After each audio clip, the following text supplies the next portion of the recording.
Boa noite, meus irmãos. Graça e paz, tudo bem? Estamos indo para a nossa última aula sobre a casa de Deus. Começar com uma oração, né? Para não perder o costume. Pai, eu te agradeço, Senhor, pelo privilégio de sermos expostos à verdade das suas escrituras, Senhor. Muito obrigado pela oportunidade, Senhor, que temos de aprender um pouco mais da sua palavra, Senhor. Pai, eu oro para que o seu Espírito nos conduza nessa aula, Senhor, e nos leve a conhecer mais e entender um pouco mais sobre a sua casa, sobre a sua habitação, sobre o seu anseio de habitar com o seu povo, Senhor. Eu oro para que o Senhor nos leve a uma paixão e a um anseio, Senhor, pela sua presença, e um anseio e uma paixão de habitar com você, Senhor, de estar no mesmo local onde você está, Jesus. Eu oro para que o Senhor amplie em nós essa fome, amplie em nós esse desejo, amplie em nós essa paixão, Pai.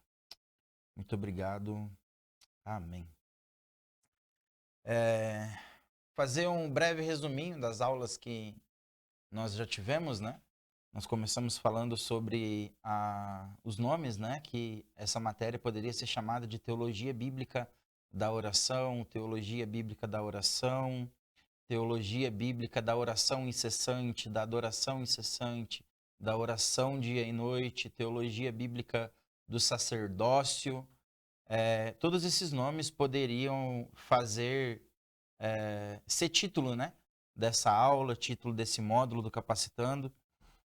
Nós vimos também Apocalipse 21, de 1 ao 3, né? Que Deus expressa o seu anseio e o seu desejo de habitar com o seu povo, né?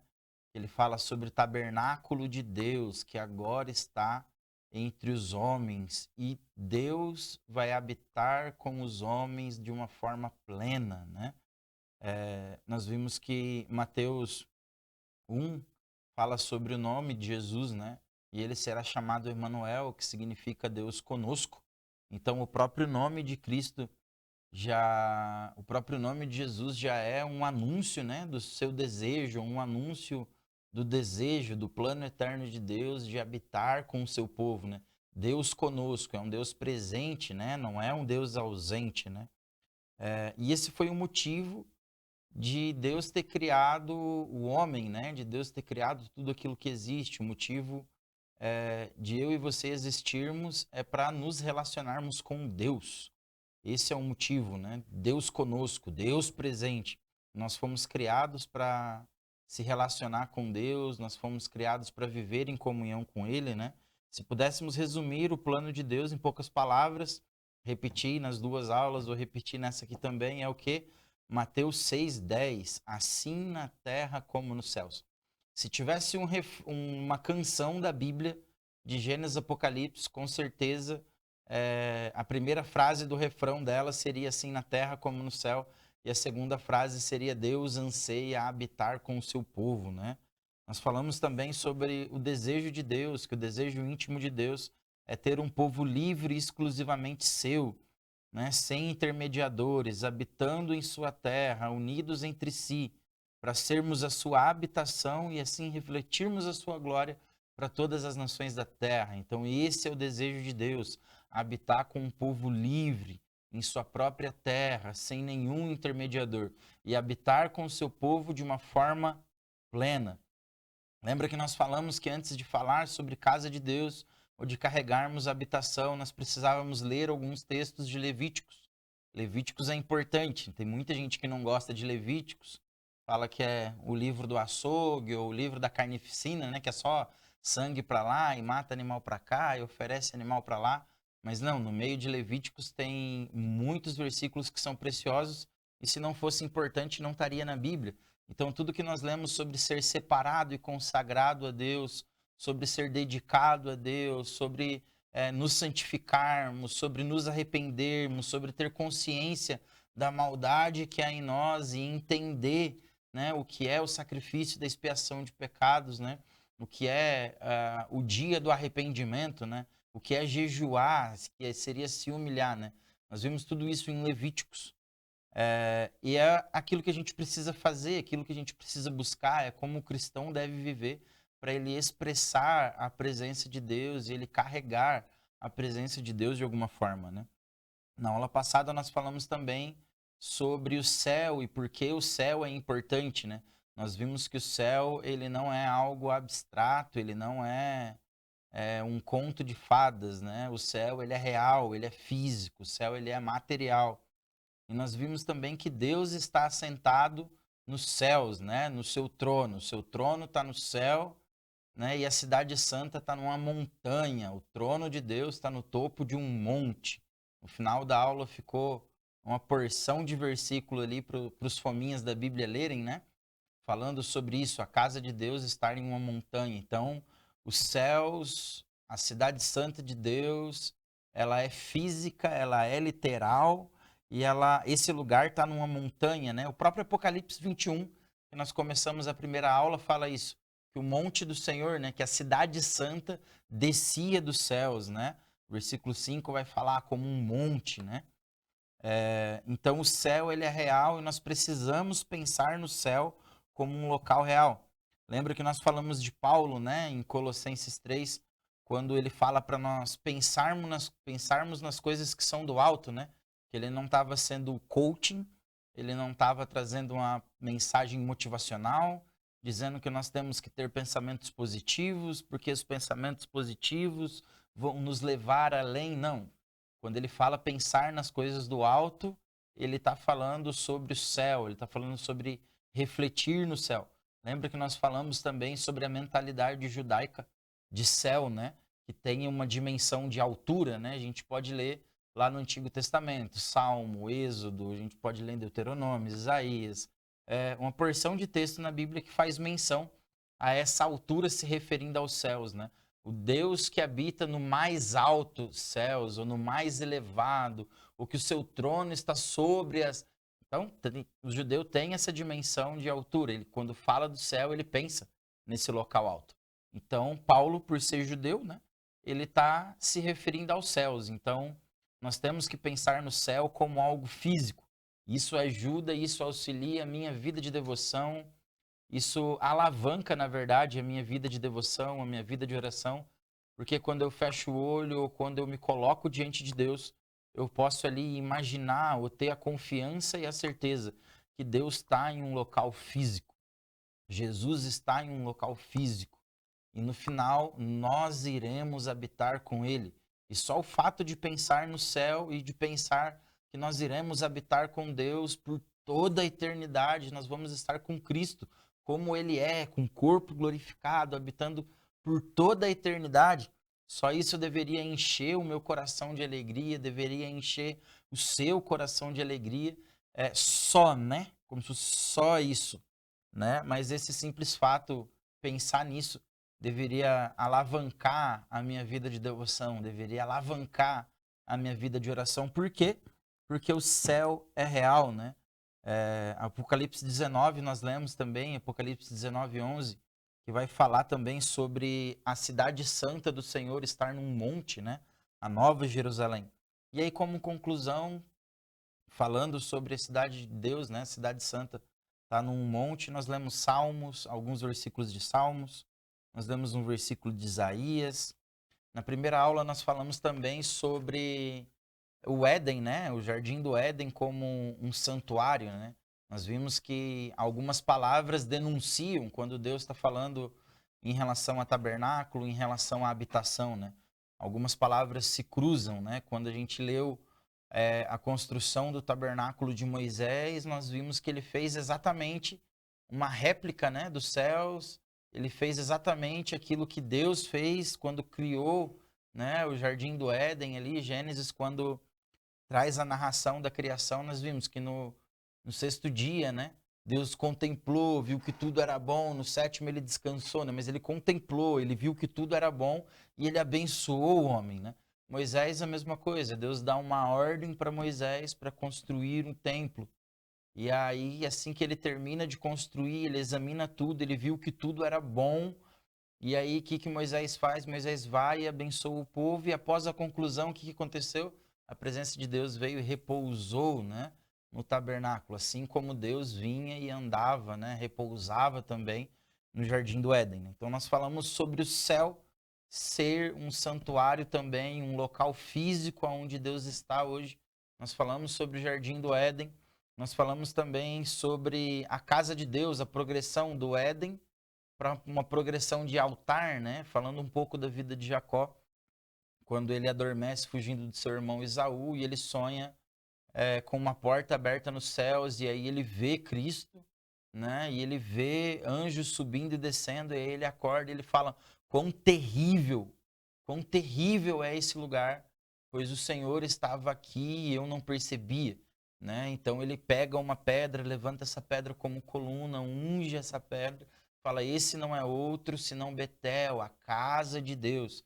Né? Ele traz uma revelação que ela estava apenas em um sonho, uma revelação pessoal, e ele torna ela física, né? Ungindo a pedra e falando: esse é o local onde Deus habita, onde a presença de Deus habita. Nós vimos também que Moisés construiu, né? Falando em Êxodo 25, 8 e 9, que Deus deu uma ordem para Moisés construir um santuário, um tabernáculo, né? Para que ele pudesse habitar com o seu povo.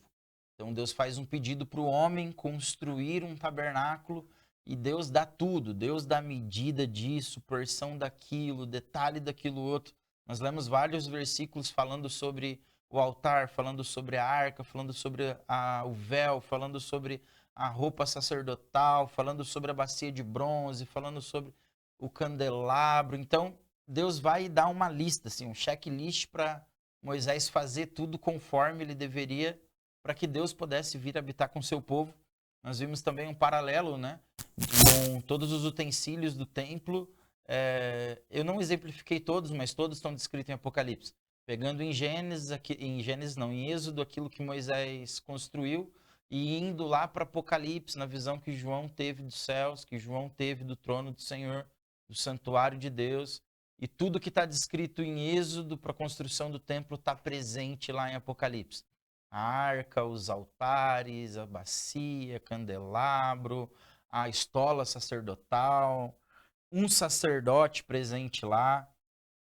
Então esse é um resumo, né? Só para a gente se situar, saber de onde a gente está vindo, para onde a gente está indo e aonde a gente vai querer chegar, né?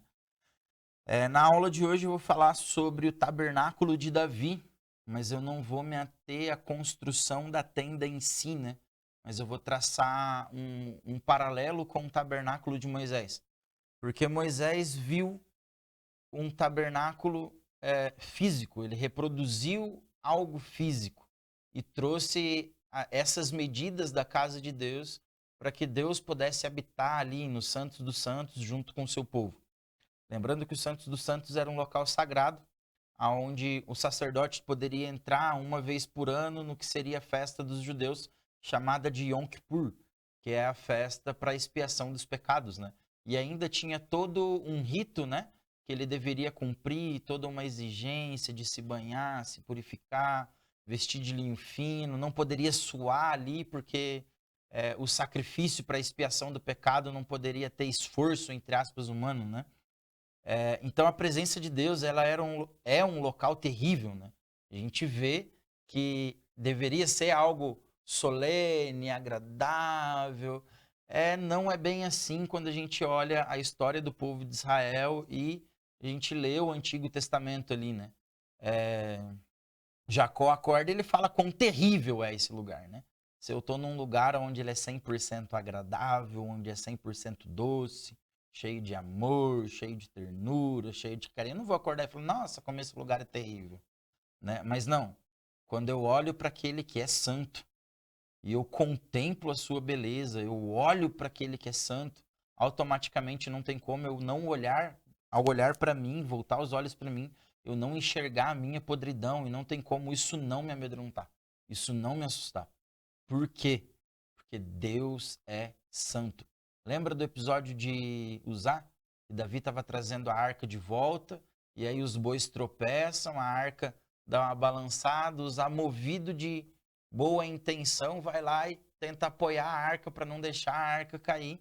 E o que acontece? Ele é fulminado, ele é morto na hora.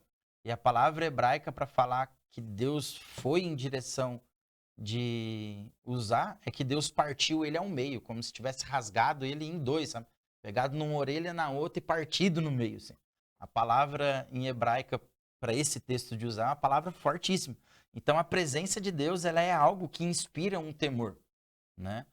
Quando a arca de Deus, os judeus perdem ela e ela vai para o templo de Dagon lá, onde Dagon estava, a gente vê que Dagon é humilhado, ele cai de cara no chão, ele perde a cabeça.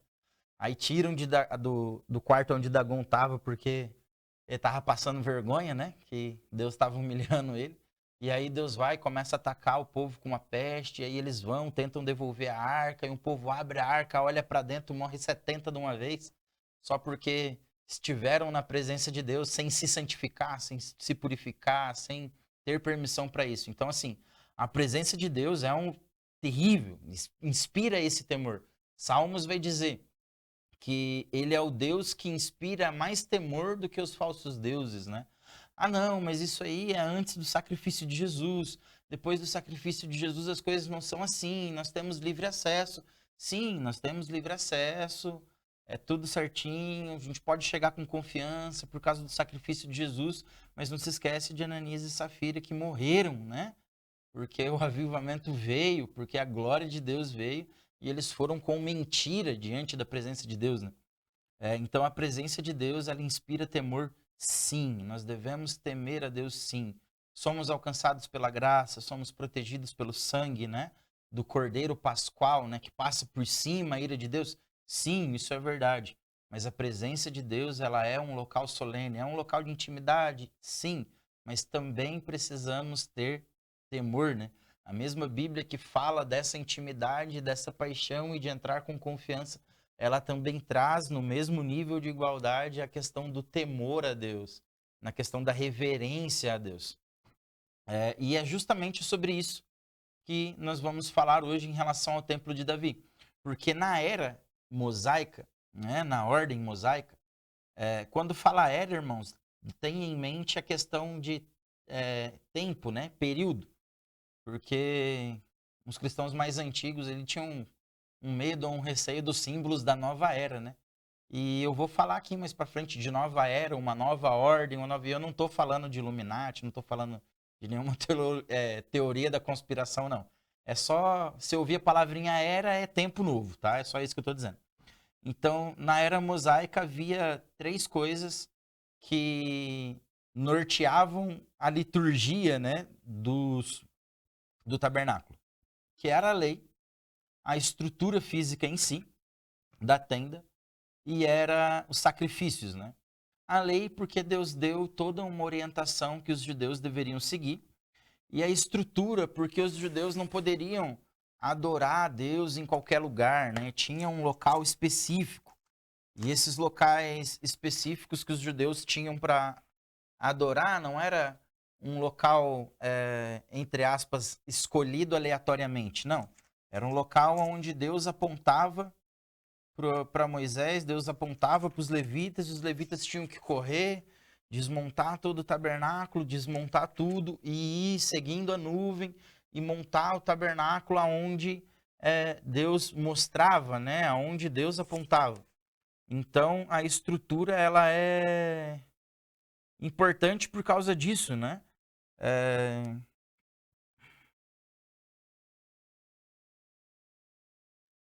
Nós podemos ler em Deuteronômio 12:24. Eu vou abrir aqui, é um dos textos que falam sobre isso, né? Deuteronômio 12, versículo 24.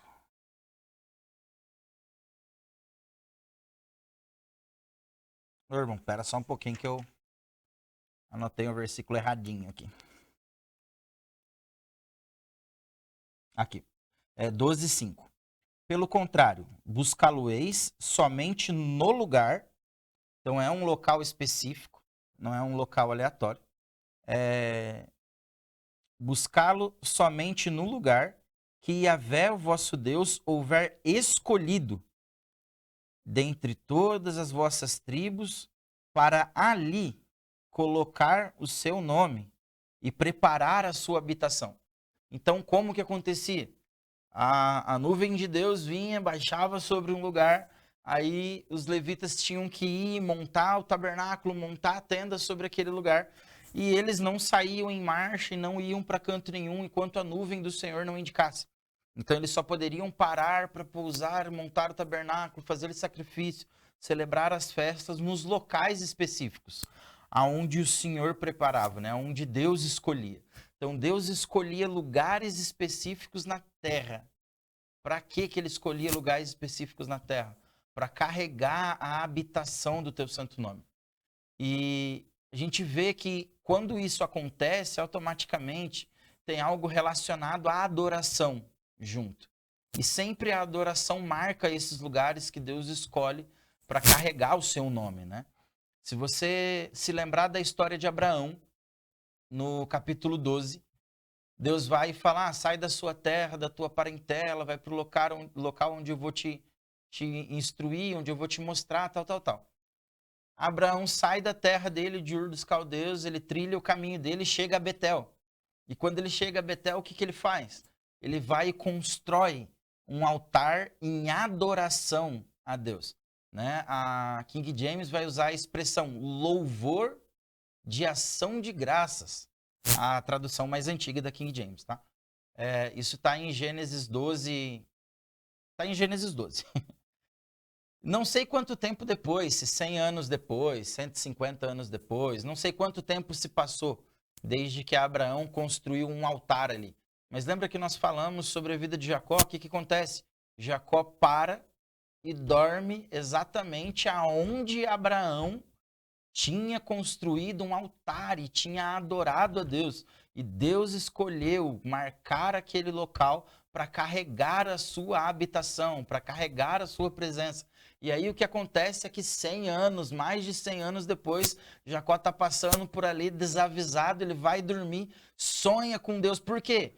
Porque Deus escolheu aquele local específico para carregar a sua habitação e Deus não escolheu esse lugar de uma forma sem sentido. Ele escolheu esse lugar porque ele estava marcando uma aliança com Abraão.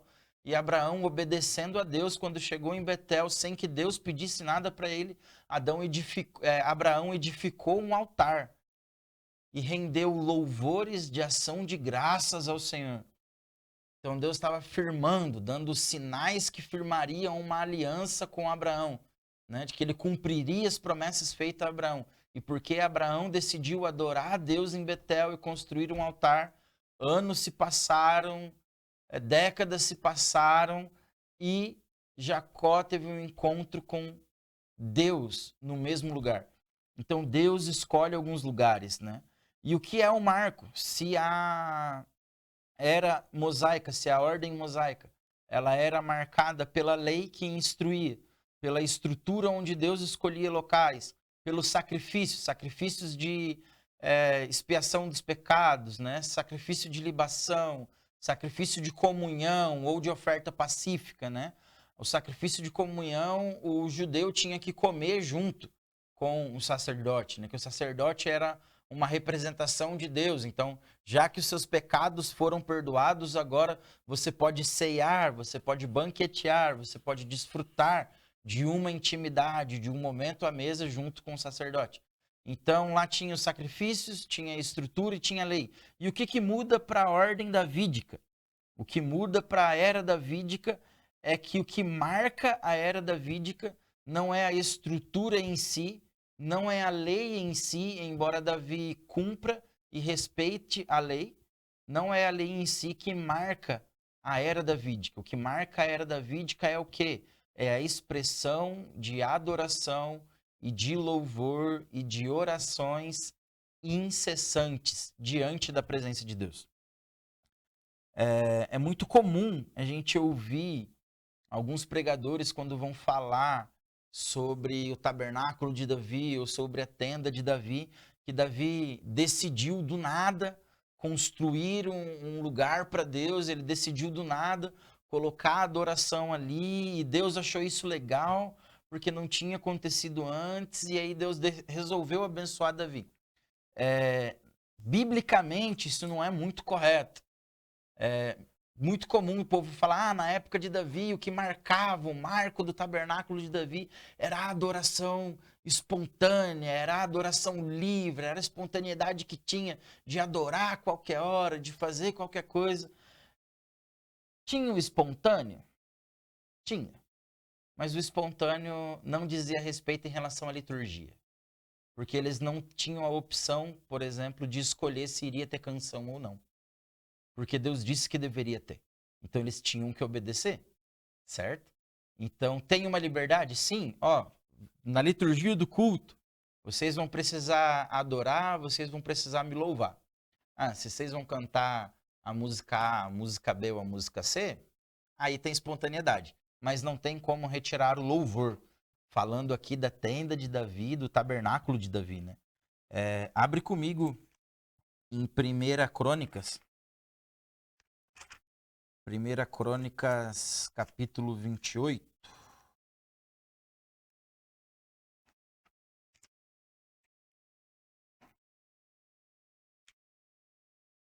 Primeira Crônicas, capítulo 28, versículo 19.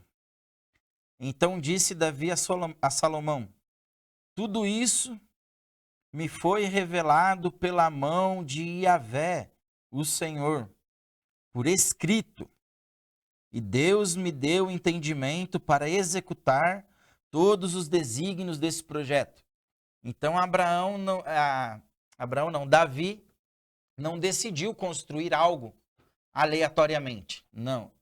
Deus, através do profeta Natã, Deus falou com Natã, Natã escreveu isso, entregou a Davi. E Davi, quando vai repassar para Salomão, ele fala, olha, eu recebi por escrito da mão do Senhor. Né? Claro que não foi Deus que entregou e falou assim, Davi, tá aqui. Não, Deus usou o profeta. Deus usou Natã, Natã escreveu, Davi pegou e falou, sim, senhor. Senhor, disse, está dito, vou cumprir. Porque é assim que tem que ser a vida do cristão, a gente precisa obedecer. Lembra que a aula passada nós lemos vários versículos aqui em Êxodo 40, falando que e Moisés colocou tal, conforme o Senhor havia dito, e Moisés fez tal, conforme o Senhor havia ordenado, e Moisés concluiu tal, conforme o Senhor havia instruído, e Moisés concluiu isso, conforme o Senhor havia ordenado. Então lembra que Moisés estava seguindo uma regra, seguindo uma lei para montar tudo. Davi, ele também não construiu as coisas aleatórias, não. Ele preparou uma tenda, ele preparou tudo de acordo com o que ele recebeu do profeta Natã. Se a gente for em 2 Crônicas 29, versículo 25,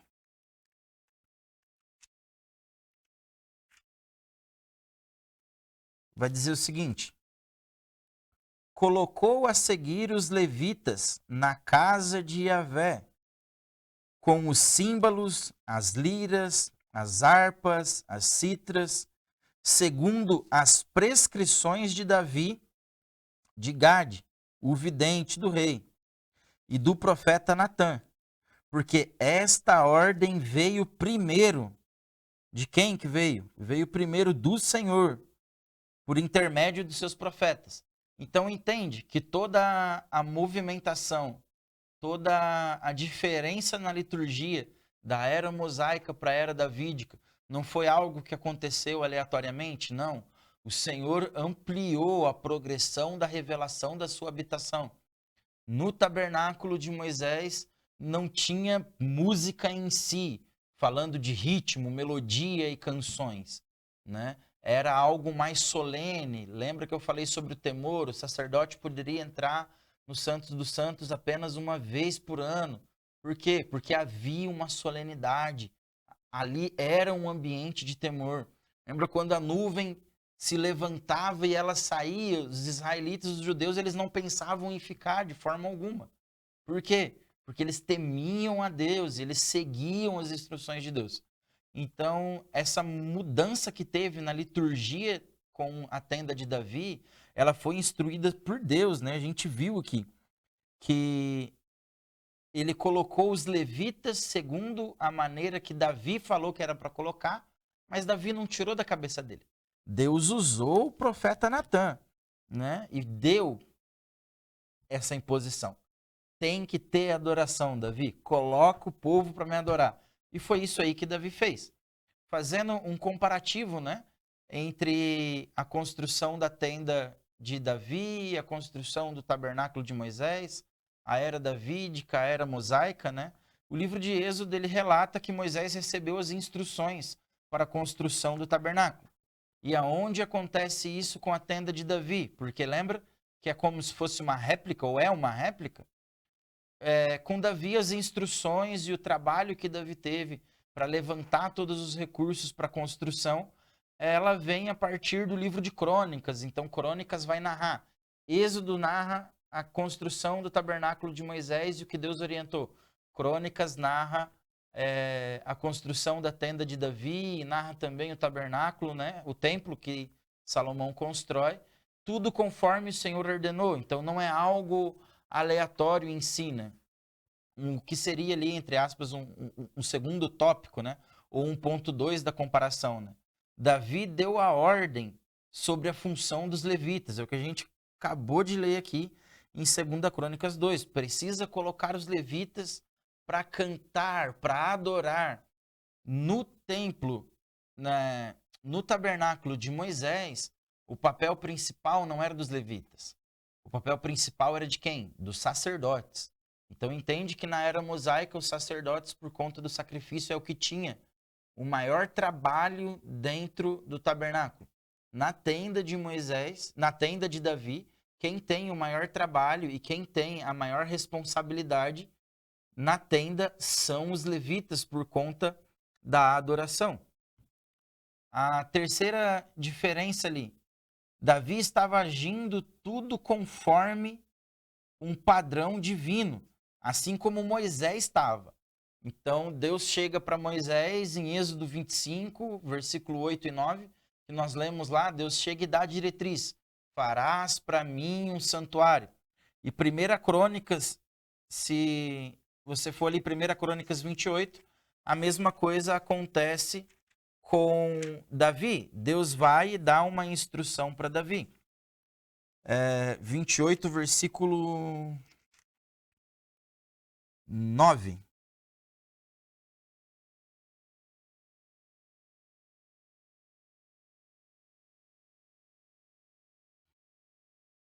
Não, é versículo 19 que a gente acabou de ler. Então disse Davi a Salomão: tudo isso me foi revelado pela mão de Yahvé, o Senhor, por escrito de Deus, por intermédio, né, do profeta. Quando Davi decide também em Crônicas 27, 1 Crônicas 27, construir o templo, ele vai e revela para Natã que ele quer construir. E aí Natã vai e fala assim para ele: faça segundo o seu coração, que Deus está contigo. E aí Deus vai e fala para Natã: olha, Natã, Davi quer construir para mim uma casa, mas ele não pode porque ele tem as mãos manchadas de sangue, é um homem de guerra. Desde o tempo que eu tirei o povo do Egito, eu não tenho uma casa fixa para habitar. Eu ando de tenda em tenda, escolhendo lugares e lugares. E Davi agora quer construir um templo fixo, um local fixo para adoração onde eu habito. Então, essa construção vai ser feita sim, mas não por ele. Vou abençoar ele para que ele levante todos os recursos, mas vai ser o seu descendente que vai construir o templo. E daí Deus vai e faz uma profecia sobre o descendente de Davi, que vai assumir o trono e reinar por toda a eternidade. E o seu reino não terá fim. E esse descendente do trono de Davi não é outro senão o Messias, não é outro senão Jesus, né? Então temos a instrução, Deus mandou fazer, disse como deveria ser feito, tanto na era mosaica como na era davídica. Um outro ponto de um paralelo é: Davi usou o recurso dos inimigos, os despojos de guerra, para financiar a construção do templo. Assim como foi quando o povo saía do Egito. Lembra quando o povo saiu do Egito, que eles trouxeram algumas riquezas do Egito e conforme eles iam guerreando, eles iam despojando pegando o ouro disso, depositando na casa do tesouro, depositando na casa de Deus, ofertando para a construção. Então, da mesma forma que foi financiado o tabernáculo de Moisés, também foi financiada a tenda de Davi, através dos despojos, né? Deuteronômios 33:1, Deus chama Moisés, né? A Bíblia chama Moisés de homem de Deus. E aqui estava Moisés, o homem de Deus.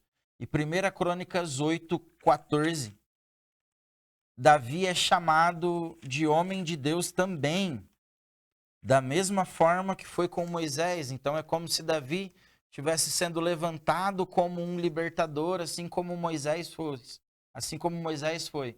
Levantado como um mediador, assim como Moisés foi. Né? Então, o versículo... o capítulo 8, o versículo 14, vai chamar Davi de homem de Deus.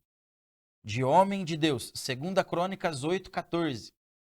Hoje em dia, falar que alguém é homem de Deus não tem muito valor ou muito sentido pra gente, muito significado pra gente.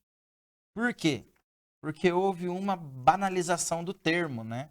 Então, se alguém vai, libera uma palavra para mim, né? E aí essa palavra é algo que faz carinho aos meus ouvidos, massageia o meu ego, é algo que eu quero ouvir. Fulano é um homem de Deus. Porque quando fulano ora, ele é um homem de Deus. Então, o significado de homem de Deus hoje não tem o mesmo significado que tinha no Antigo Testamento, no período bíblico. Quando se falava, a Bíblia tratava uma pessoa como um homem de Deus, é porque de fato aquela pessoa amava o Senhor, era dedicada ao Senhor. E hoje em dia não é mesmo assim. Não é assim que acontece. É a mesma banalização que tem com o profeta. Antigamente, o profeta na Bíblia, ele era reconhecido como como se fosse um representante de Deus. O povo procurava os profetas porque o profeta era o intermediário. Eles queriam consultar a Deus, eles procuravam quem? O profeta, por conta disso. Hoje em dia é muito comum, durante o período de adoração, alguém ser tomado pelo ambiente da adoração e chegar para alguém e dizer, olha, Deus está te levantando, ou Deus te pôs como um profeta nessa casa, e você é profeta, e você isso, e você aquilo. E assumir que uma pessoa é profeta significa que o que ele falar dentro da igreja, dentro da denominação, não existe, tirando a Bíblia, nada acima dele, porque ele representa a voz de Deus. Né? Então hoje a gente chama, que nem tem o pessoal, uns amigos meus de Montemor que brincam, né? Hoje em dia, cachorro latiu, agradou o ouvido, é profeta também. Né? Por quê? Porque tem essa banalização. E não, profetas são homens que dedicam as suas vidas e vivem de uma forma diferente das outras pessoas. Eles são apaixonados pela palavra, eles têm zelo pela presença de Deus, eles anseiam a presença de Deus. São homens que são temerosos a Deus, né? Antes de qualquer coisa, eles buscam amar a Deus, eles temem acima de todas as coisas. Então vive um estilo de vida diferenciado, ele se dedica, né? A gente poderia falar de algumas pessoas aqui que viviam e tiveram um ofício profético, mas esse não é o caso agora, né? Mas quando a Bíblia cita um homem e fala que esse homem era um homem de Deus, é porque literalmente esse homem tinha intimidade com Deus e temia Deus acima de tudo, né? Olha 2 Crônicas 8:14, fala assim, ó, de acordo com a ordem de seu pai, Davi, escolheu e determinou o grupo de sacerdotes para suas devidas tarefas e os levitas para conduzirem o louvor em cooperação com os sacerdotes, conforme as obrigações diárias. Também designou, segundo as suas respectivas classes e grupos, os profetas de várias portas, né? De tenda com entradas, né? De várias portas. Tudo de acordo com o que Davi, homem de Deus, tinha ordenado. Então, da mesma forma que Moisés foi reconhecido como homem de Deus, Davi foi reconhecido também como homem de Deus. Agora falando sobre a liturgia em si, sobre os passos que Davi trilhou para a construção dessa tenda. Vamos voltar para 1 Crônicas, versículo 15. capítulo 15, versículo 1 e 3, que Davi está fazendo aqui nesse capítulo, é trazendo a arca de volta. Lembra que eu falei que a arca tinha sido perdida? Davi vai, ouve que a arca está em tal lugar e ele decide buscar essa arca. Então, 1 Crônicas, capítulo 15, versículos de 1 a 3, diz assim: O rei Davi construiu para si um palácio com edifícios, casas na cidade de Davi. Preparou um lugar especial para receber a arca de Deus e ergueu uma tenda para abrigá-la. Então pensa, Davi não colocou a arca de Deus em qualquer lugar. Ele colocou a arca de Deus em um local especial. Ele construiu algo especial, ele programou algo especial, ele gerou algo especial para colocar a arca de Deus ali. E a arca de Deus, ela não era um símbolo apenas, né? Tipo, não, é uma marca, é um símbolo, é um sinal da presença de Deus. Não.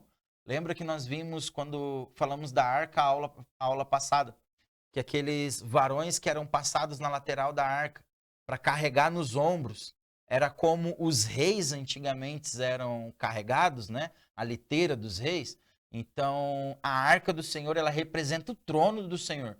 Nós poderíamos ler alguns salmos, poderíamos ler Isaías, poderíamos ler alguns versículos na Bíblia que ressalta justamente isso, que Deus está assentado no seu trono entre os querubins, a arca do Senhor. Citando a arca do Senhor, os querubins e Deus assentado no seu trono no mesmo versículo. Já já a gente lê alguns, né? Mas Davi tinha essa consciência. Então ele não está trazendo Deus para um local qualquer.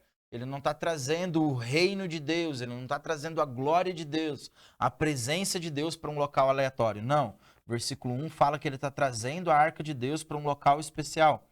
Versículo 2. Então determinou Davi: ninguém deve conduzir a arca de Deus, senão exclusivamente os levitas, porque Yahvé escolheu para levarem a arca de Deus e os serviram para sempre. Então, lembra que eu falei que ele respeita a lei, ele não sai atropelando a lei também? Então, lá na ordem mosaica, Deus colocou que os levitas iam, né, lidar com a arca, iam fazer toda a mudança do tabernáculo de lugar para lugar. Davi não atropela isso. Davi fala assim, ó, Deus instituiu eles para trabalharem com a arca, para conduzir a arca. Eles vão conduzir a arca. Mas lembra que eu falei que tinha algo diferente em relação à intimidade, em relação à oração incessante, à adoração incessante na era davídica? Olha o que vai falar o versículo 3. Então Davi convocou, quem que Davi convocou? Todos os levitas? Não. Davi convocou todo o povo de Israel para se reunirem em Jerusalém e trazerem a arca de Yahvé ao lugar que lhe havia especialmente preparado. Então, entende a diferença? No tabernáculo de Moisés, os levitas eram responsáveis por fazer toda essa mudança. Aqui, os levitas estão fazendo a mudança, mas eles não estão sozinhos mais. Por quê? Porque há uma progressão na revelação da casa de Deus. Então, não é apenas os levitas, mas todo Israel foi convocado, todo o povo foi convocado para ir buscar a arca.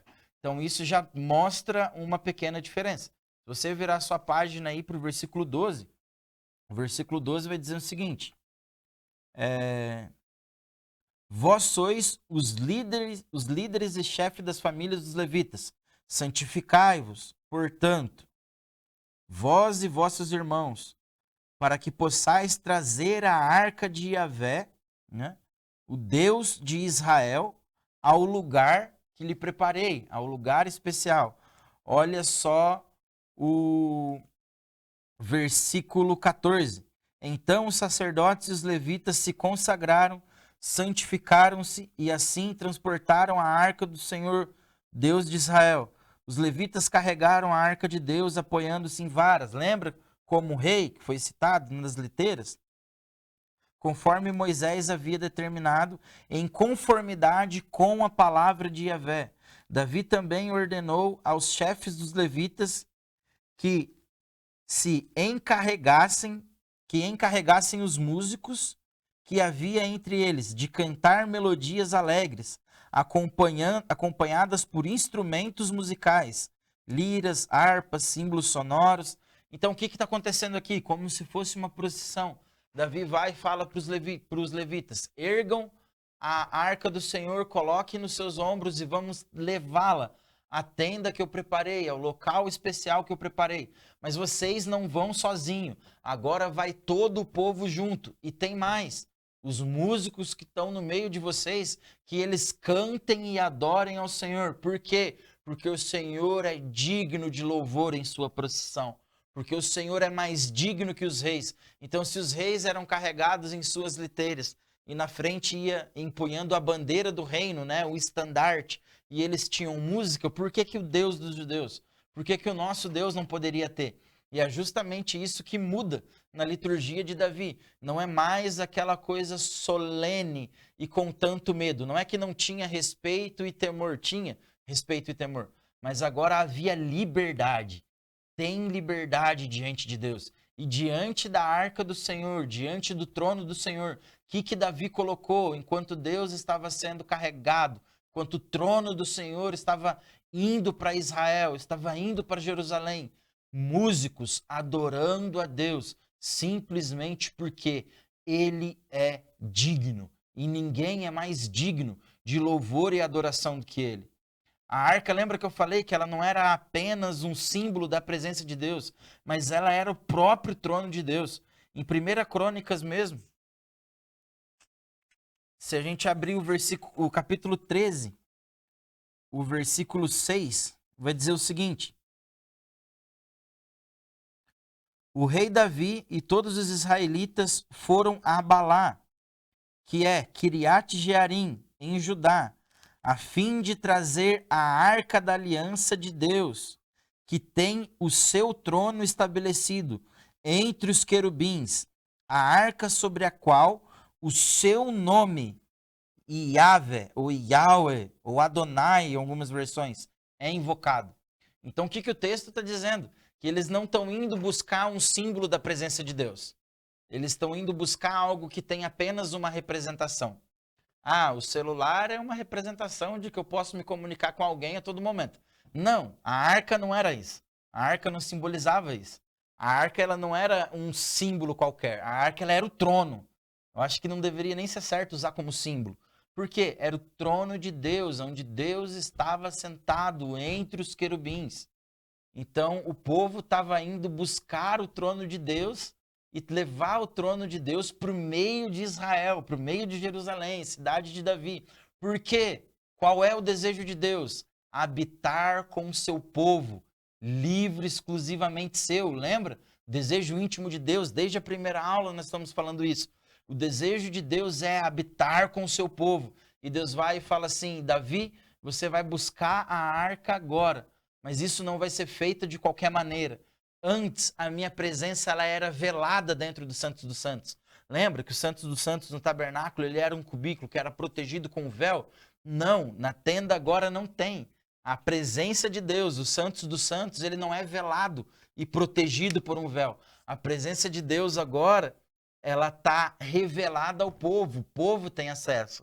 Quando Davi convocou o povo para ir buscar a arca, eles voltaram cantando e louvando diante da presença de Deus ou diante do trono de Deus. E, gente, isso é fantástico. A gente podia ir lá para 2 Samuel 6, 2 Samuel 6, versículo 2, vai ser um outro versículo que fala a mesma coisa, que Deus está assentado entre os querubins, na arca que é o seu trono. Então a arca, ela representa o trono de Deus, ela é o trono de Deus.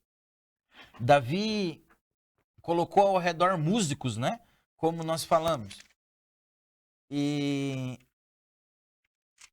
se você parar para pensar um pouco nisso, quer ver, ó? 1 Crônicas 16, versículos 1 e 2. Trouxeram, pois, a arca da aliança de Yahvé e depositaram na tenda que Davi havia especialmente preparado e ofereceram holocaustos e sacrifícios de animais que eram totalmente queimados, bem como ofertas de paz e comunhão diante de Deus. diante de Deus. Deus estava presente. O povo estava diante de Deus. E se você parar para prestar atenção na história da tenda de Davi, esse sacrifício de holocausto, de oferta pacífica que foi feita quando a arca chegou, foi basicamente um dos únicos que teve. Porque depois o sacrifício passou a ter uma outra conotação. O sacrifício passou a ser algo físico. Não era apenas um sacrifício imolado de animais. Não. Agora o sacrifício era o quê? A adoração. O que era o holocausto, senão uma oferta de adoração, uma oferta de louvor a Deus. Então, no templo, na tenda de Davi, o sacrifício passa a ser também uma expressão física, aonde os levitas, os profetas, os músicos, eles eram separados por turnos. Cada um tinha o seu turno. Sabe por que a gente faz turno na igreja? Sabe por que tem muito movimento de sala de oração, que eles trabalham com turnos estabelecidos? Vem daqui. Não é uma invenção, né? Quando você escuta alguém falar, Atos 2:42 é um modelo de igreja que Deus deixou para ser seguido. A Bíblia não fala que é um modelo de igreja que Deus deixou para ser seguido. Mas quando nós lemos Atos 2:42, fala, cara, é isso que é ser igreja. Nós temos que seguir isso aqui. Por quê? Porque é o que a Bíblia deixou. É o que a palavra de Deus... É como se fosse uma ordem. É o que a palavra de Deus está dizendo como que tem que ser. Então eu não preciso inventar a roda. Eu sigo o que está escrito em Atos 2:42 e, cara, tende a dar certo. Por quê? Porque foi Deus, está ali. Os irmãos viviam como prova. A Bíblia está testemunhando de que aquilo era uma verdade. A liturgia de adoração e de oração diante de Deus 24/7 não é um modelo aleatório criado em uma caixinha imaginária. Não. Assim como Atos 2:42, a liturgia de turnos e adorações diante de Deus 24 horas por dia, incessante, está aqui, ó. É bíblico também. Faz parte da liturgia do trono de Deus, da presença de Deus. Então, se eu sou digno de sair de casa 2 horas da manhã, que eu estou me passando mal e tem um posto de saúde para me atender, tem um posto de gasolina para eu abastecer o carro, tem uma lanchonete para eu saciar a minha fome, por que Deus não é digno de adoração incessante? Sendo que aqui, na ordem davídica, né? Isso é algo comum. Ele estipulou os levitas por turnos. Vamos continuar o versículo 2. Depois que terminaram de oferecer os holocaustos e os sacrifícios pacíficos, o rei Davi abençoou todo o povo em nome do Senhor Yahvé. Lembra que nós vimos em Êxodo e nós vimos em Gênesis? Que quando Deus terminou, ele viu que era bom, ele fez o quê? Abençoou o homem. Moisés fez o quê? Ele concluiu, ele examinou, ele terminou, ele viu que tudo estava bom e ele fez o quê? Abençoou o povo. Davi, quando trouxe a arca da presença de volta, trouxe o trono para Israel e fez os sacrifícios de oferta pacífica e holocausto ao Senhor. O que ele fez quando ele terminou de fazer isso aí? Ele abençoou o povo. Em seguida, entregou um pedaço de pão com um pouco de vinho, um naco de carne assada, um bolo de tâmaras, uvas passas, a cada homem e a cada mulher ali reunidos. Versículo 4. Davi também designou alguns dos levitas para ministrar perante a arca de Yahvé, fazendo o quê? Petições, orações, dando graças e louvando ao Senhor, Deus de Israel. Estes homens escolhidos foram Asaf, o mais forte de todos, que foi nomeado chefe do grupo dos ministros. Zacarias, um dos Highlander da época, né? Vinha em segundo lugar, né? E logo em seguida, Jeiel, que era também valente, bárbaro. Matitias, Eliabe, Benata, Obed-edom, Jeiel. Todos esses caras aqui, por que eu falei o bárbaro, o guerreiro, o brabo, né? O Highlander, o Conan, o Chuck Norris? Porque lembra aquele mal acontecido ali, ou aquele pequeno incidente que teve com Uzá na arca. Tipo, os bois tropeçaram, Uzá foi tocar na arca, vral, foi partida ao meio, segundo a escritura hebraica. E o que acontece agora? Davi vai e fala para eles assim, então, ô Jeiel, pega sua guitarra ali e vai ali adorar diante da arca do Senhor. Querido, isso é espantoso. Isso nunca aconteceu na história de Israel antes. Homens chegarem diante da arca de Deus para entoar canções e adorações. Isso é a primeira vez, isso era um escândalo. Por quê? Porque na ordem mosaica tinha toda uma liturgia da lei, tinha uma gama de sacrifícios que poderiam ser feitos. Para o sacerdote poder entrar diante da arca do Senhor, para aspergir o sangue lá na comemoração do Yom Kippur, uma vez por ano. E agora Davi faz o quê? Pega sua citra, pega seu violão, pega seu djambê, pega seu... e vai diante da arca do Senhor e adora ao Senhor. Isso nunca aconteceu antes. É a primeira vez que isso acontece. E querido, se eu tô junto, ajudando, trazer a arca de volta, adorando a Deus lá, e vejo Uzá morrer, e Davi chega para mim e fala, vai diante da arca do Senhor lá e adora ele lá. Mas eu não ia mesmo. E o medo fica onde? E o temor fica onde? Mas há uma liberdade na ordem davídica de comunhão, de adoração, de orações, de petições diante do trono de Deus. Se tem um lugar onde a gente deve expressar a nossa devoção, é diante do trono de Deus. Davi faz algo pior ainda. Se você folhear ali, 1 Crônicas, versículo 28, capítulo 28, versículo 2. Então o rei Davi se colocou em pé diante de todos e proclamou em alta voz. Olha o discurso de Davi. Ouvi-me, irmãos meus, povo meu, eu tinha o propósito de construir um templo de repouso para a arca da aliança de Yahvé, o nosso Senhor, e preparar o estrado dos pés do nosso Deus.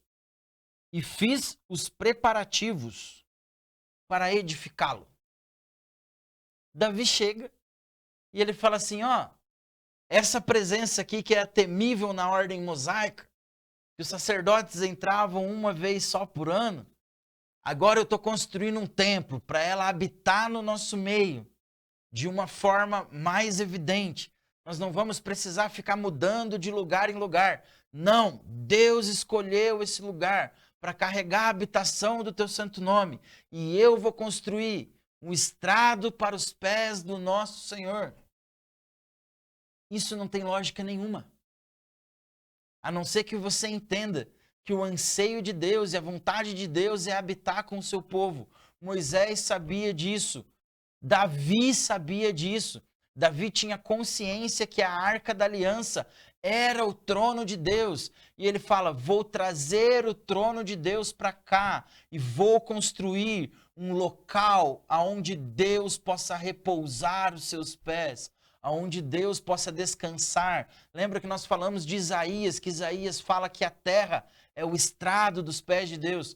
O estrado é o descanso, é o repouso, né? E é isso que Davi está fazendo. E o que ele faz diante da arca do Senhor? Davi é louco, ele senta diante da arca de Deus e ele ora para Deus livremente. Senhor, quem sou eu para que te importes com a minha família? Quem sou eu para que cumpres fielmente aquilo que disse, Natan? Porque há intimidade e há adoração o tempo todo. Nós podemos ir para Salmos, por exemplo, para sair um pouquinho de Crônicas. Vamos em Salmos 66. Salmos 66. Opa. Passou. Versículo 1. Não. Isaías 66, desculpa.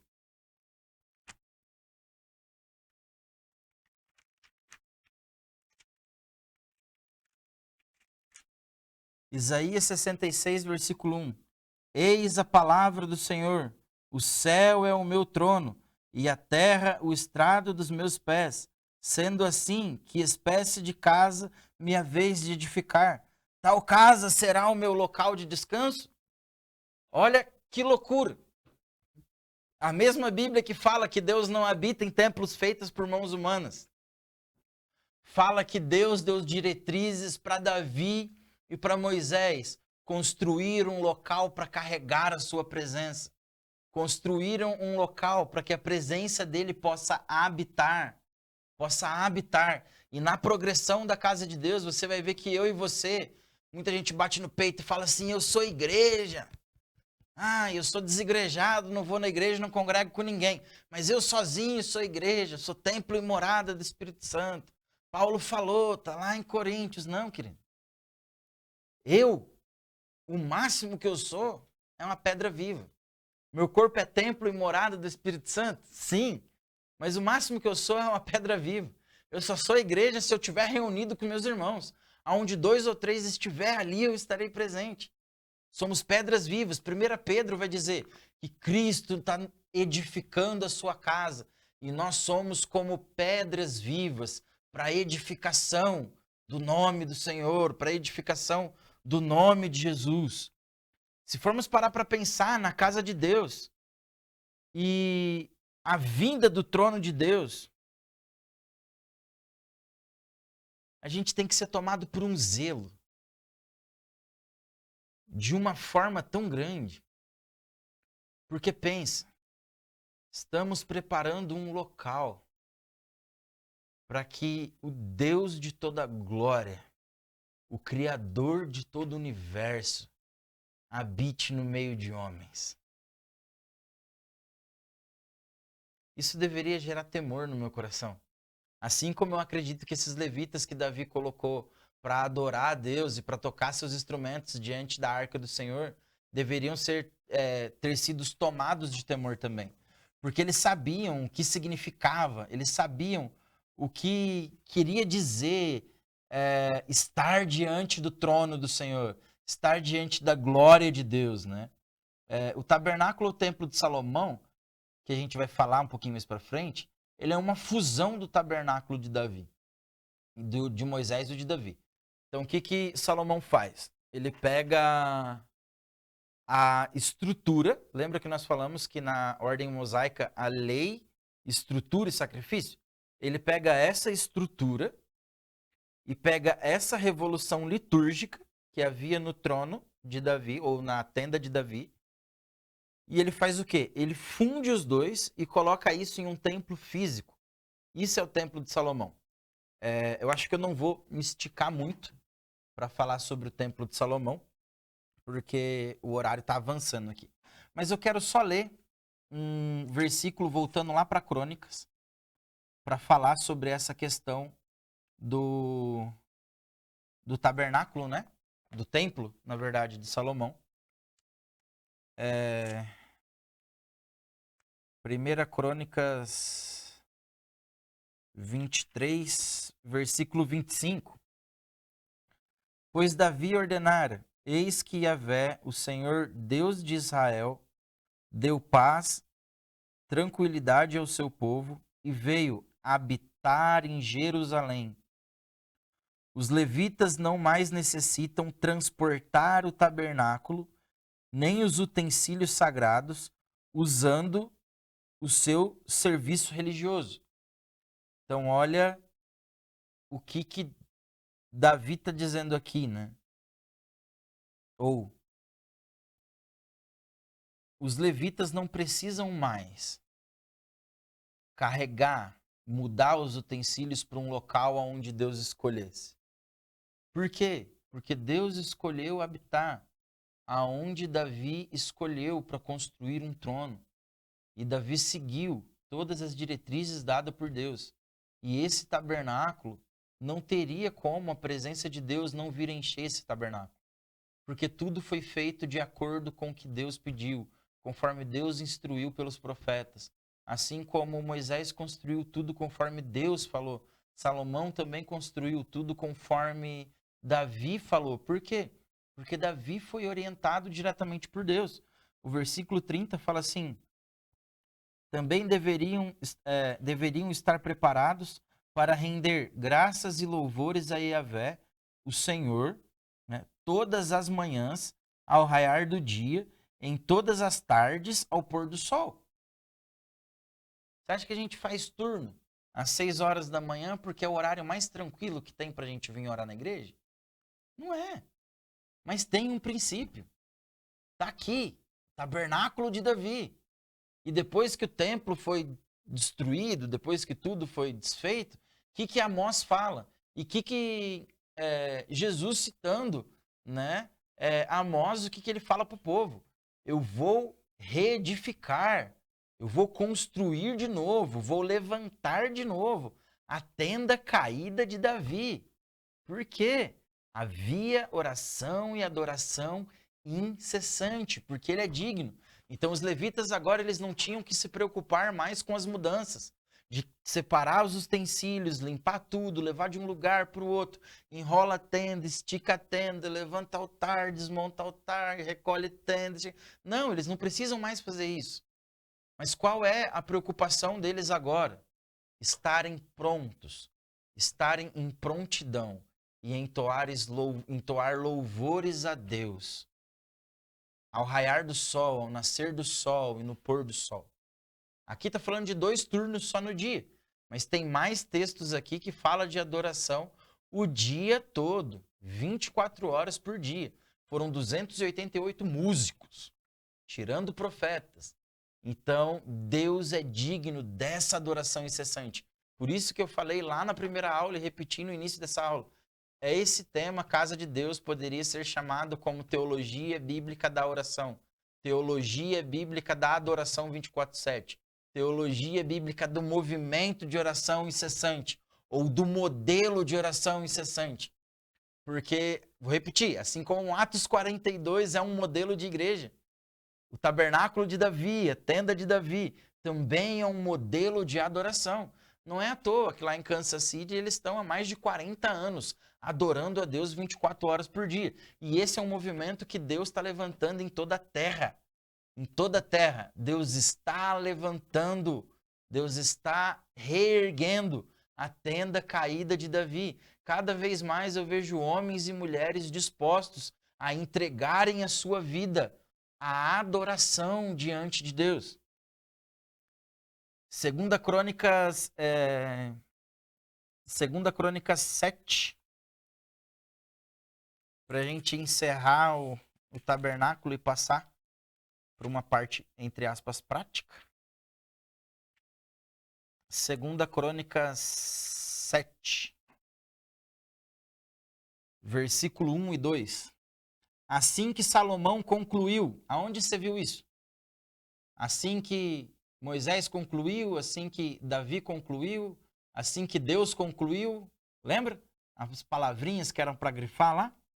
Assim que Salomão concluiu sua oração, desceu do céu fogo consumidor e consumiu os holocaustos e os sacrifícios, e a glória de Yahvé tomou toda a casa. Os sacerdotes não podiam entrar no templo do Senhor, porquanto a glória de Yahvé havia enchido todo o templo. Versículo 11.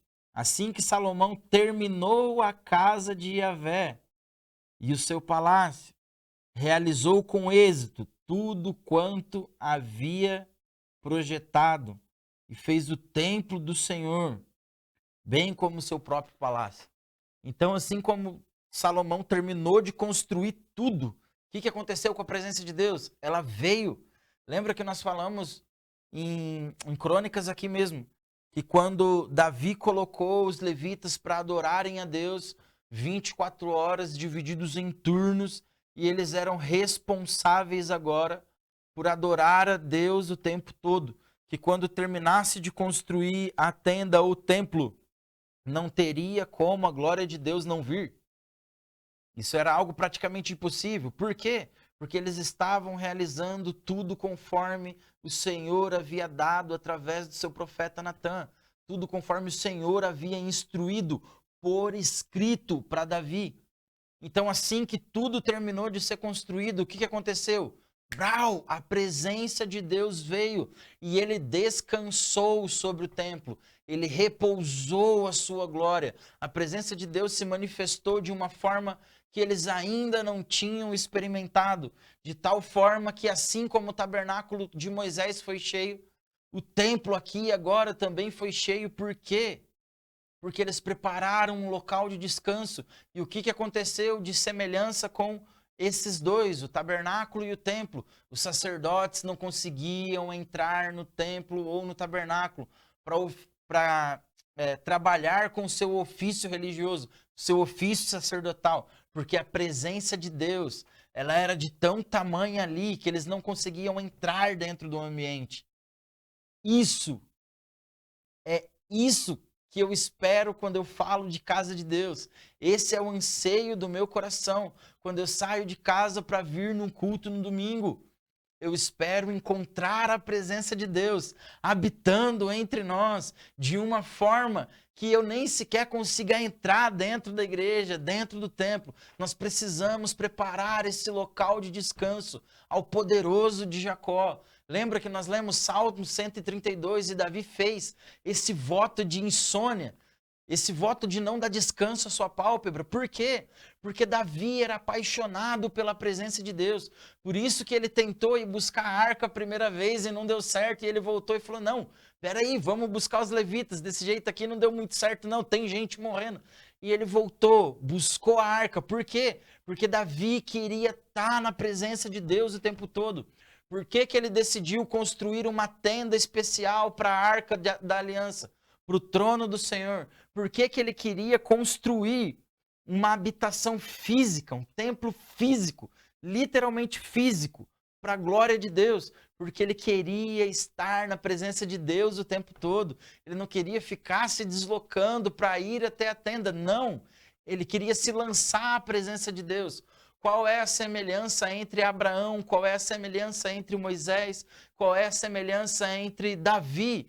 Eles eram apaixonados pela presença de Deus. Êxodo 33, Davi faz um negócio que me dá surto. Eu travo, dá bug, erro 404, pan, tela azul. Porque sabe esse Deus que a gente está falando? Todo-poderoso, criador, com essa presença gloriosa. Esse mesmo Deus pega e fala a Moisés, sai e vai com o povo, que eu vou enviar anjo, vou enviar provisão, vou livrar vocês dos inimigos, ó. Vai me livrar do inimigo. Eu já tenho poder. Eba. Anjo. Realidade sobrenatural. Contato com o sobrenatural. Né? Poder. Tudo que a igreja hoje quer. Um contato com o sobrenatural. Poder para vencer, não é? Moisés rejeitou tudo isso. Ele falou para Deus, não. Ó, Deus falando para ele, Moisés, vai. E ele, então, vou não. Moisés, vai, eu vou enviar um anjo. Não vou. Se a sua presença não for, não nos faça sair daqui. E aí ele dá uma explicação para Deus que o meu coração dá uma respirada. Que é, qual é a explicação? O que diferencia o seu povo da terra dos demais povos da terra, senão a sua presença? Se a sua presença, se você não for conosco, não nos faça sair daqui.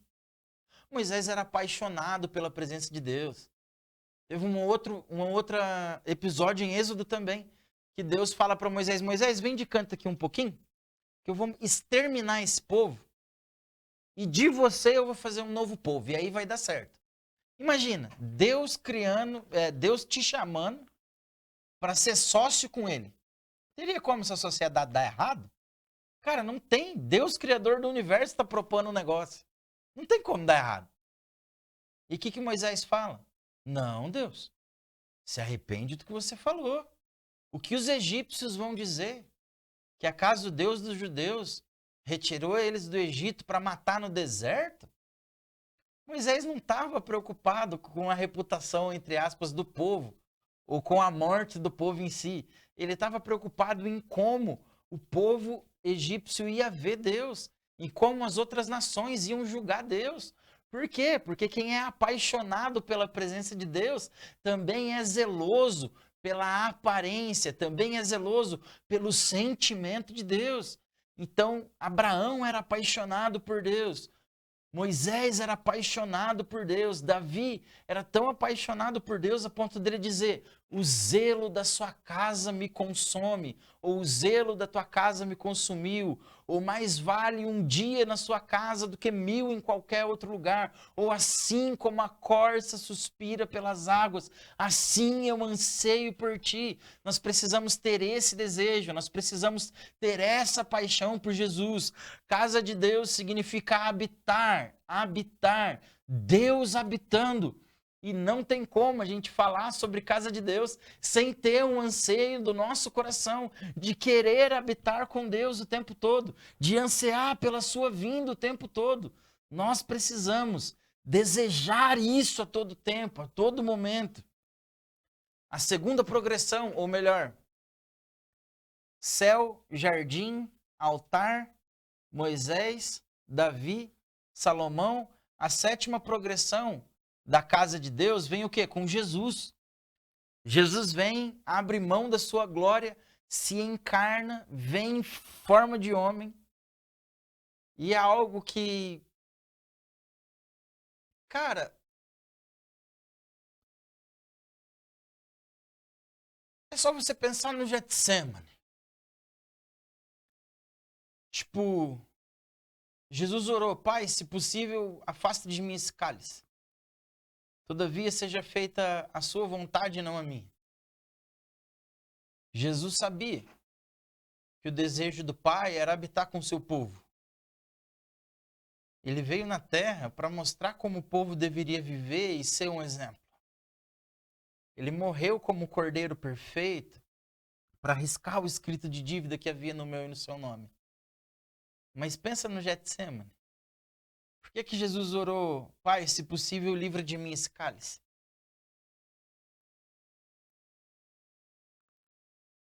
Eu não consigo mais ler a passagem do Getsemane depois que eu assisti Paixão de Cristo e não lembrar daquele filme.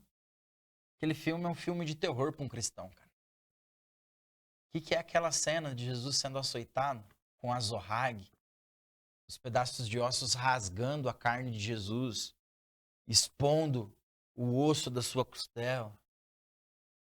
Você acha que Jesus estava com medo da dor das 39 chibatadas, que era 40 menos uma? Jesus não estava com medo da dor. Se você olhar a vida de Paulo, a surra que Jesus levou com a zorrague, Paulo levou 5 vezes. E ainda batia no seu corpo e dizia assim: eu carrego as marcas, né, do evangelho. Paulo era louco. Tirando isso aí, apanhou de vara, foi apedrejado, foi arrastado para fora da cidade, sofreu naufrágio, foi picado de cobra. Mas para ele, nada disso, entre aspas, teria uma importância. O que importava para ele era cumprir a vontade de Deus, assim como Jesus cumpriu a vontade do Pai. Mas onde eu quero chegar com Getsemane? E eu dei uma volta aqui porque deu um nó na minha garganta e eu não ia conseguir falar sem chorar. Jesus faz aquela oração no Getsemane porque ele sabia que na cruz ele seria desligado da presença do Pai. Jesus, ele não fala: se possível, passa de mim esse cálice, porque ele estava com medo da dor. Jesus, ele fala na cruz: Deus meu, por que me abandonaste? Se você varrer os evangelhos, você vai ver que é a primeira vez e única que Jesus não chama Deus de Pai. Isaías vai dizer que Deus agradou em moê-lo. Nele foi imputado todo o pecado. Nele foi imputado todo o pecado. O meu e o seu pecado estavam imputados sobre ele. Mas o que mais doeu em Jesus, a ponto dele orar: afasta de mim esse cálice, é o momento de se ver apartado da presença do Pai. É a primeira vez que Jesus não chama Deus de Pai. Ele fala, Deus meu, por que me desamparaste? Porque ele sentiu a angústia do vazio da presença de Deus, da ausência da presença de Deus. E o que acontece com o sacrifício de Jesus, que é perfeito? Ele ressuscita como primogênito dentre os mortos. Várias outras pessoas ressuscitaram na Bíblia e tem relatos de pessoas que ressuscitam até hoje depois de uma oração. Mas todos eles ressuscitaram para a morte, Jesus não. Jesus ressuscitou para a vida eterna. E ele deixou para a gente o quê? O Consolador, o Espírito Santo. Por que eu estou resumindo para falar sobre Jesus? Porque a gente já sabe, entre aspas, teoricamente, que Cristo habita em nós. Já citei Paulo, que fala que o nosso templo é morada do Espírito Santo.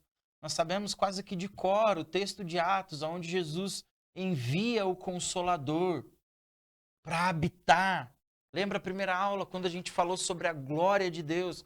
Quando a gente falou, se olharmos para o Pai, Ele quer uma família, uma grande família, pai de muitos filhos.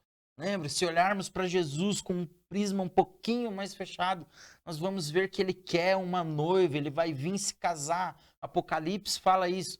E vendo e falando do Espírito, Ele procura um corpo para habitar.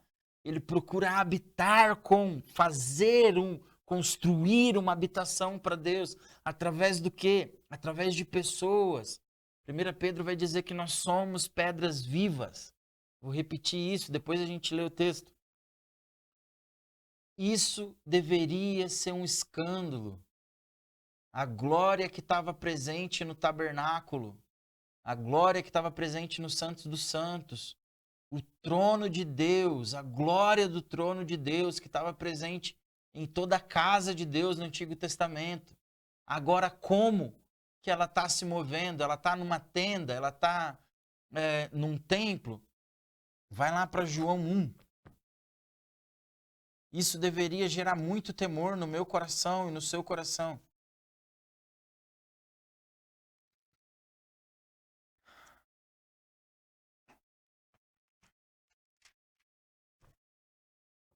João 1. No princípio era a palavra, e a palavra estava com Deus, e a palavra era Deus. E ele, a palavra, o verbo, estava no princípio com Deus. Todas as coisas foram feitas através dele. Sem ele, nada do que teria sido feito, nada que existe teria sido feito. Nele estava a vida, e a vida era a luz dos homens. Aquele que é a palavra estava no mundo, e o mundo foi feito através dele, mas o mundo não o reconheceu. Versículo 14. Olha só primeiro o que João está dizendo. João está dizendo para os seus leitores o seguinte: olha, o verbo que eu estou dizendo aqui, ele é o Deus que ele está presente lá na criação. É o Deus que criou tudo, que sustenta todo o universo na palma das suas mãos. É o Deus criador de todo o cosmos. É o Deus que traz sentido à existência humana. E o que João fala no versículo 14?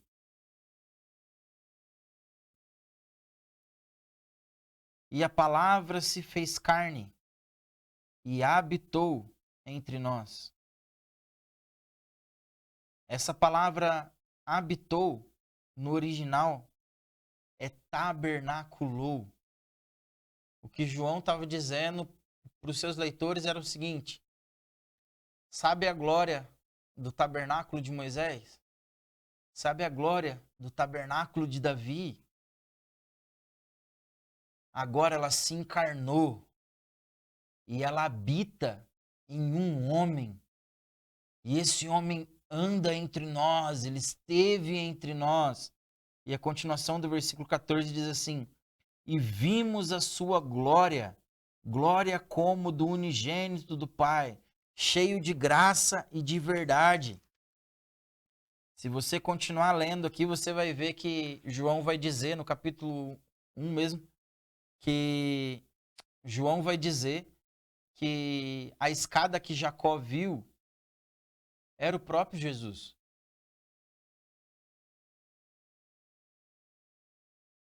Você consegue imaginar isso? Que depois da encarnação, morte, ressurreição de Jesus, essa glória, ela habita dentro de mim e de você? E a pergunta é, o que nós temos feito com essa glória? O que nós temos feito com essa presença?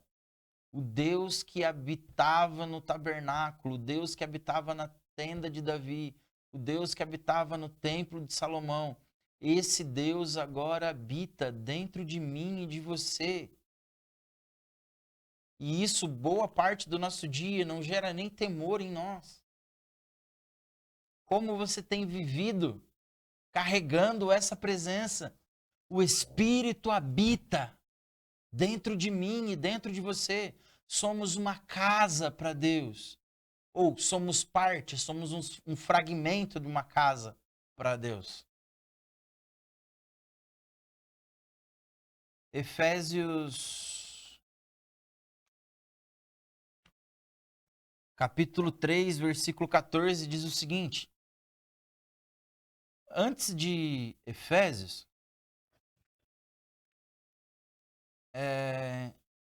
eu quero ler um texto de Atos. E eu vou pular bastante coisa do esboço para o encerramento. Mas eu vou mandar o esboço completinho para vocês, tá? Hoje não teve slide, mas eu vou mandar, acabando a aula, eu mando tudo em PDF bonitinho. Se você tem um pouco de dificuldade de entender o que é o Evangelho, Paulo pregando para Atenas, ele faz, em Atenas, né? Para os sábios, ele faz um resumo, ele faz uma síntese do que é o Evangelho, né? E ele ensinando o Evangelho para o povo em Atenas, a galera super inteligente, ele fala o seguinte: o Deus que criou o universo e tudo que nele existe é o Senhor dos céus e da terra, e não habita em santuário produzido por mãos humanas. Ele também não é servido pela mão dos homens como se precisasse de algo, porquanto ele mesmo concede a todos a vida, o fôlego e supre todas as demais necessidades. Versículo 26. De um só homem fez Deus todas as raças humanas, a fim de que povoassem a terra, havendo determinado previamente as épocas, os lugares exatos aonde deveriam habitar. Deus assim procedeu. Para quê? Para que Deus agiu dessa maneira? Para que a humanidade o buscasse e provavelmente, como que tateando, pudessem encontrar, ainda que de fato não esteja distante de cada um de nós, pois nele vivemos, nos movimentamos, existimos, como declararam alguns dos vossos poetas, porquanto dele também somos descendentes. Para que Deus fez o homem dessa forma? Para que tudo ocorreu dessa maneira? Para que ele pudesse, no decorrer das revelações da sua casa, da progressão do Evangelho, da progressão do seu plano divino, do plano redentivo, ele pudesse se revelar ao homem, se revelar à sua criação, para que o homem pudesse encontrar, para que a humanidade pudesse buscar ele. E mesmo que vendada, como um pai brincando de cabra cega com os filhos mesmo que tateando sem poder enxergar, o pudessem encontrá-lo. Por quê? Porque ele se fez conhecido e porque é o desejo dele se revelar. Por que ele anseia se revelar? Porque ele anseia habitar com seu povo. Deus anseia habitar com seu povo. Jesus, quando aquele texto que a galera gosta de usar para a grande comissão, de Mateus 28, O versículo 20 fala algo que a galera passa batido. Fala assim, e eu estarei convosco até o fim. Até o fim. Deus, ele não nos abandonou nessa terra. Ele está presente em nós. Ele está presente através de nós. Ele age através de nós. E ele vai voltar para habitar com o seu povo. Porque esse é o plano original. Esse é o projeto original. Deus não tem plano B, ele só tem plano A, e o plano dele é habitar com o seu povo, habitar com o seu povo. Por isso ele vem se revelando gradativamente. Um outro escândalo encontrado no livro de João. Moisés, quando fala, tá, eu vou libertar o povo do Egito, mas na hora que eu chegar para Faraó, eu vou falar quem que me enviou. Deus vai e fala para Moisés assim, o eu sou. Por que o eu sou? Porque não existe nenhum nome que contenha a totalidade de quem ele é. É tipo, eu sou o que sou e ponto. E no decorrer da história você vai me conhecendo, vou me revelando. Só que aí no livro de João, o que que acontece? João vem e traz essa revelação. A glória do tabernáculo, a glória do Deus que criou tudo aquilo que existe. Habitou em um só homem. E ele anda no meio dos homens agora. E esse homem é o quê? O eu sou. Por isso que quando Jesus fala para os mestres da lei, eles falam, ah, você não tem nem 40 anos e viu Abraão? Ele fala, em verdade te digo que Abraão me viu, creu no meu dia, porque eu sou antes. Então ele revela que ele é o Deus que libertou o povo do Egito. E essa glória, essa presença, ela habita em mim, em você.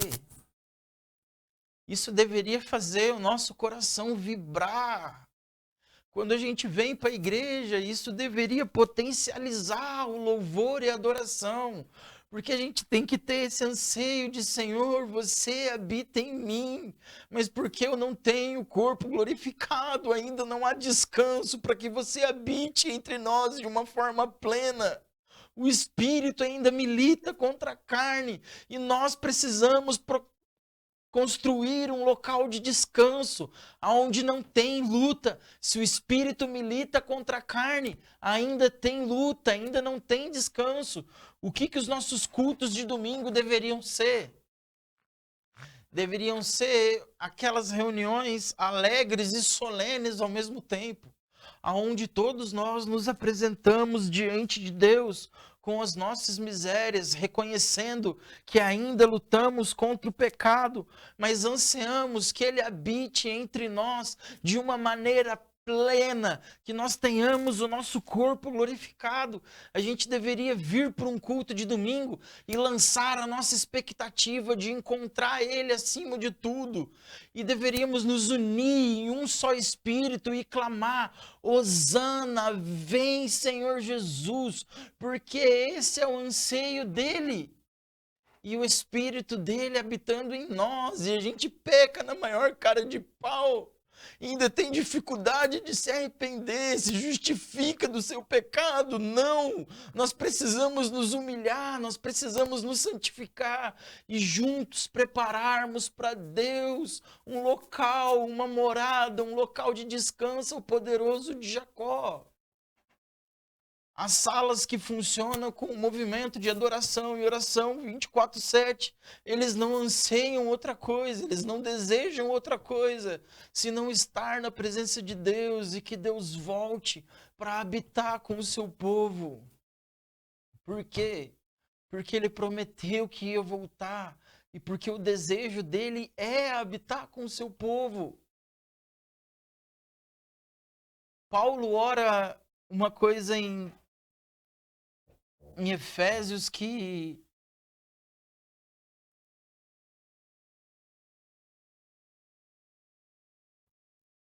faz a minha mente pensar em dois viés.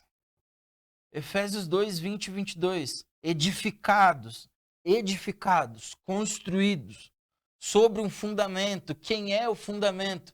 O fundamento é o próprio Cristo, o fundamento é o próprio Deus que o seu trono era a arca, era o próprio Deus que os levitas adoravam em turnos 24 horas. É o próprio Deus que o sacerdote com temor oferecia sacrifício uma vez por ano no tabernáculo. Esse é o fundamento dos apóstolos e dos profetas, sendo o próprio Cristo a principal pedra angular.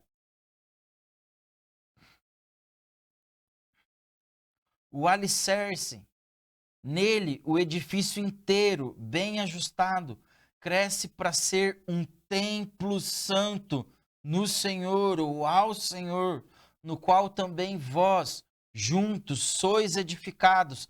Para quê? Para que somos edificados? Para a morada de Deus no Espírito. Para a morada de Deus no Espírito.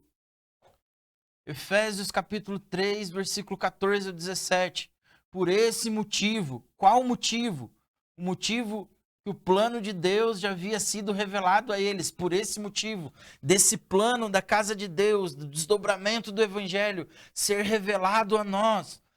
Paulo está falando, por esse motivo, dobro os meus joelhos diante do Pai, do qual se deriva toda paternidade nos céus e na terra.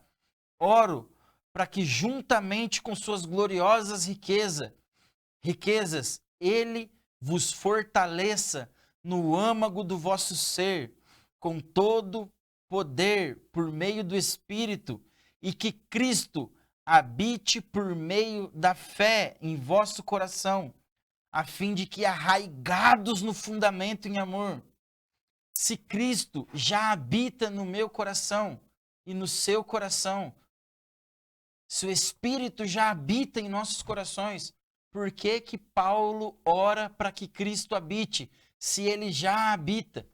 Por que que Paulo ora para a gente ser fortalecido no âmago, no interior, para que Cristo habite? Paulo ora assim porque existe um nível dessa habitação do Espírito Santo, a qual ainda a gente vai experimentar, a gente não experimentou. Existe uma dimensão que, se não tivermos o homem interior fortalecido, nós não iremos experimentar essa habitação.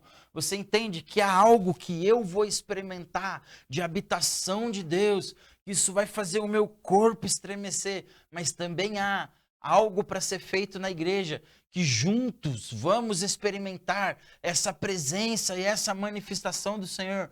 Por quê? Porque somos construídos, alicerçados em Deus. A diferença dos textos é que o primeiro está falando de um âmbito pessoal. Eu vou viver, eu vou experimentar. Algo precisa acontecer no meu coração para que eu experimente isso. Enquanto o segundo se refere à igreja. Algo precisa acontecer, algo vai acontecer no meu coração para que possamos experimentar dessa habitação. Algo vai acontecer no seu coração para que você possa experimentar, mas de uma forma mais intensa e real. Como também existe algo que Deus ainda vai fazer, algo ainda vai acontecer para nos transformarmos nessa habitação e vivermos isso como igreja, arraigados em quem? Em Cristo. Porque somos o seu santuário. Se eu carrego a presença de Deus, eu sou o seu santuário. Mas eu preciso ansiar, viver isso de uma forma onde o Espírito não precisa lutar mais contra a carne. Isso só vai acontecer quando Cristo voltar e nós tivermos o nosso corpo glorificado. Mas quando foi a última vez que você orou pela volta de Jesus? Quando foi a última vez que você ansiou o glorioso dia do Senhor? Quando foi o último dia, mesmo que em um desabafo, você orou para Deus dizendo que não aguenta mais essa vida aqui e que você anseia viver na presença dele eternamente? Quando foi o último dia que você tirou? Quando foi a última vez que você tirou um dia para fazer um jejum só para orar pelo anseio de estar na presença do Senhor? Quando foi o último dia que você jejuou, dizendo: Senhor, eu anseio pelo seu dia, volta, porque a verdade é que nada está bem sem você aqui, nada tem sentido sem a sua habitação plena. Quando foi a última vez que você orou? Quando foi a última vez que você orou, ansiando pelo dia, ansiando pelo retorno do Senhor? Esse tem que ser o anseio do nosso coração. Esse tem que ser o desejo do nosso coração. Habitar com o Senhor todos os dias, estar na presença dEle todos os dias, perceber que Ele habita em mim todos os dias e deixar essa presença dEle em mim transformar o meu ser, fortalecer o meu interior, transformar o meu caráter, para que quando nós venhamos a nos juntar como igreja, a gente venha desfrutar de uma verdadeira alegria diante dele, porque a presença dele está mais intensa em nosso meio, é mais perceptível em nosso meio. Efésios vai falar sobre a convergência do céu com a terra. Há vários textos na Bíblia, está no esboço, eu não vou entrar, que fala dessa convergência. Na história da igreja, há vários momentos de convergência. Avivamento de Azusa, por exemplo, enquanto os irmãos estavam orando, os vizinhos ligavam para o bombeiro por conta da fumaça que saía da casa. Eles experimentaram do que os judeus, do que Moisés experimentavam na tenda do encontro. Quando eles estavam orando, quando eles estavam buscando o Senhor, o que acontecia? A nuvem enchia, a nuvem descia sobre aquele lugar. Havia uma coluna de fumaça. Eles experimentaram a mesma convergência descrita em Êxodo. Eu poderia falar de mais alguns avivamentos que eles experimentaram da mesma coisa que aconteceu em Êxodo. O avivamento do Congo, por exemplo. A Bíblia fala que do trono de Deus emana relâmpago, vozes e trovões. E quando Moisés subiu para falar, e Deus falava com Moisés no topo do Monte Sinai, Deus falava com Moisés através de trovão, através de um estrondo. O avivamento do Congo, enquanto os irmãos estavam orando para que Deus viesse sobre a província do Congo. Pouco tempo depois da oração, eles já estavam indo embora para casa. Houve-se um estrondo gigantesco em todo o Congo. As pessoas eram dadas como mortas e acordavam confessando os seus pecados, como se, enquanto elas tivessem caído, o evangelho fosse anunciado e pregado para elas, e elas levantavam convertidas, confessando os seus pecados, procurando um local, procurando uma igreja, indo pregar o evangelho ao próximo. Depois do quê? De um estrondo como um trovão. Eles experimentaram uma convergência do céu com a terra. Querido, se você entende algo sobre a casa de Deus, se você participa de turnos, não importa se é turno devocional, turno de adoração com a palavra, turno de intercessão, seminário cantado, intercessão dirigida, não importa o turno, mas se você começar a participar dos turnos, compreendendo esse anseio e esse desejo de Deus, de habitar com o seu povo, vindo para o turno, desejando isso, você em algum momento vai orar: Senhor, queremos um avivamento, mas não queremos mais uma visitação, porque a visitação do jeito que vem, ela vai embora, e nós não, nós queremos a sua habitação de uma forma plena, nós queremos a sua habitação permanente. Então volte, Jesus, porque esse é o anseio que o Espírito gera no meu coração e no seu coração. E quando eu entendo que o céu é real, que a casa de Deus é real, que nós temos que preparar esse local de descanso para Ele, o anseio do meu coração se une ao anseio do Espírito que habita em mim, e nós em uníssono, em uma só voz, nós vamos clamar: ora vem, Senhor Jesus. Mas antes disso, a gente precisa entender e praticar, na verdade, de fato, experimentar. 2 Crônicas 7,14. E se o povo que se chama pelo meu nome se humilhar, orar, buscar a minha face, se afastar dos seus maus caminhos, dos céus eu ouvirei, perdoarei os seus pecados, perdoarei os seus erros e curarei a sua terra. Escolhi, pois, e consagrei esta casa para que o meu nome habite nela para sempre. Esse é o anseio, esse deve ser o anseio, o desejo do nosso coração. Habitar com Deus o tempo todo. Estar na presença de Deus o tempo todo. Lembra os textos que nós começamos lendo na primeira aula sobre Levíticos? Em relação a se santificar, a se purificar, se consagrar, se arrepender, O texto de Crônicas aqui não está dizendo se o presidente do Brasil, ou se o prefeito e o governador, o prefeito de Curitiba, ou o governador do estado do Paraná, ou se os pastores, ou se a cúpula dos empresários, ou se o sindicato dos trabalhadores se reunir. Não é isso que ele está dizendo. Não está colocando a exigência do mais alto povo. Se os mestres da lei em Curitiba, se... Não. O texto está dizendo se o meu povo. O texto está dizendo se aqueles que compreenderam a minha mensagem. Se o meu povo. Se aqueles que anseiam que eu seja o seu Deus. Se o meu povo. Se aqueles que desejam habitar comigo pela eternidade.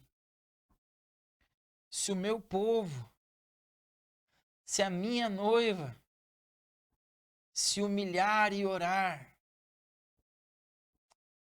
eu ouvirei, eu virei dos céus, perdoarei os seus pecados. Eu virei do céu e eu perdoarei os seus pecados, pois escolhi e consagrei essa casa para carregar a minha habitação. Que nós, como igreja, possamos viver esse arrependimento diário. Que os nossos cultos de domingo sejam cultos onde nós viemos ou onde nós vamos para adorar a Deus, para levantar um incenso ao Senhor através das nossas orações, mas que também seja um local onde nós, como igreja, buscamos por arrependimento. Se nós, como igreja, buscamos nos arrepender dos maus caminhos,